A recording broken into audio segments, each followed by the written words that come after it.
শোনা, তবু আর একবার করি। আমার মৃত্যুর জন্য কেউ দায়ী নয়। ব্যাস, চলে যাওয়ার আগে যা যা করবার সব শেষ। শেষ? সত্যি কেউ দায়ী নয়?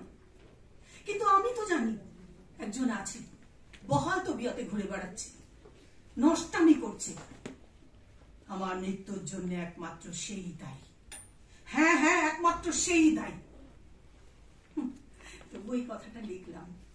আসলে এটাই লেখবার রীতি তো, আমার মৃত্যুর জন্য কেউ দায়ী নয়। যদি অন্য কিছু লিখতাম, যদি ওকে দোষ দিয়ে যেতাম, পুলিশ ওকে ধরতো, মামলা উঠতো, আর তখনই অনির নামটা বেরিয়ে আসতো বাইরে। কোর্টে উকিলরা লোকে জিভ বের করে চাটতো আমার আর অনির সম্পর্কটাকে। না না, কিছুতেই না, এ আমি হতে দিতে পারি না, কিছুতেই না। যাকে এবার এই চিঠিটা কোথায় রাখলে সবচেয়ে আগে চোখে পড়বে? বেসিন। ইয়েস, বেসিনের সামনে এই আয়নায় আটকে রেখে দিই। কিন্তু আটকাবো কি দিয়ে? কাচের গায়ে সেলোটেপ। হ্যাঁ, সেলোটেপটা এই তো। এইবার আয়নায় আটকে দিই।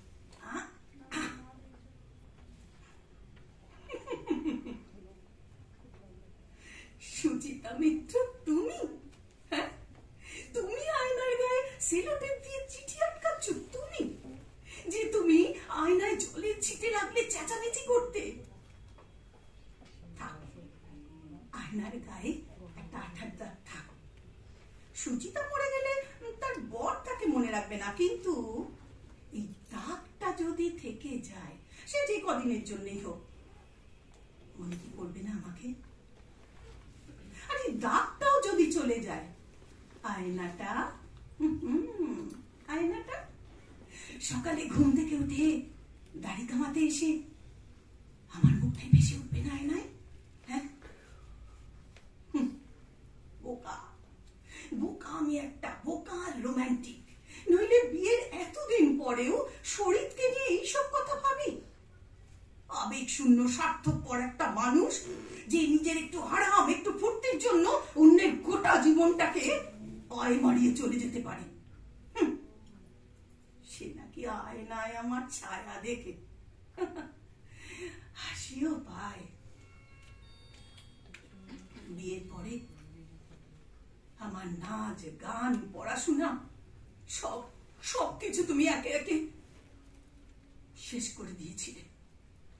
আমাকে একটা হারেমে বন্দি করে রাখলে। হারেম। তুমি বলেছিলে না, তোমাকে আমার ভালোবাসার হারেমে বন্দি করে রাখবো সুচি। আর আমি সুচি, চরিত্রের আদরের স্ত্রী সুচি, গলে গলে পড়লাম, চোখ পাকিয়ে মিথ্যে রাগ দেখালাম, আর শেষ পর্যন্ত মেনে নিলাম সবটা। ছি, ঘেন্না করে আমার নিজের উপর ঘেন্না করে। তুমি তুমি তুমি তুমি তুমি কি ভেবেছিলে আমাকে তোমার ফ্ল্যাটের মধ্যে ঠেসিয়ে গুজিয়ে রেখে দিতে পারবে, তাই না? হ্যাঁ, চেঁচামেচি বললে তোমার হাতে অস্ত্র আছে, মোক্ষম অস্ত্র। অনি আমার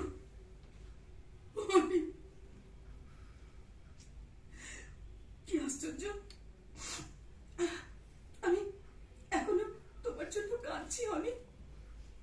আমি তো বেঁচে থাকতাম, শরীরের দেওয়া সমস্ত অপমান সহ্য করেও আমি বাঁচতাম, শুধু তুমি আছো বলে। অনি, সে তুমিও চলে গেলে না ফেরার দেশে।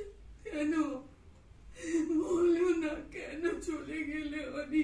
কেন?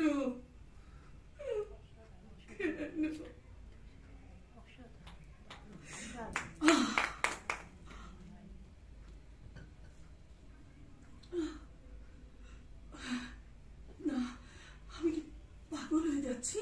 হ্যাঁ, না, আমাকে কাজটা এক্ষুনি করতে হবে। অনেক রাত হয়ে গেছে, দেরি হয়ে যাচ্ছে। ওই তো ভর্তি ভর্তি জলটা, প্লেটটা, এই তো, এইবার হাতের শিরাটা। ও, এখন আবার কে ফোন করছে? ভালো লাগে না। এবার কার ফোন? ধরবো না, কিছুতেই ধরবো না। বাচ্চা বাচুক, কিছুতেই ধরবো না। কিন্তু মনটা খালি ওইদিকে। কি করি আমি? হ্যালো হ্যালো, কে কে বলছেন? হ্যালো, উত্তর দিচ্ছেন না কেন? হ্যাঁ, কি আশ্চর্য, কথা বলছেন না। হ্যালো, হ্যাঁ, কেটে গেল। কার ফোন? কে ফোন করেছিল? শরীর ফোন করেছিল? সম্ভব।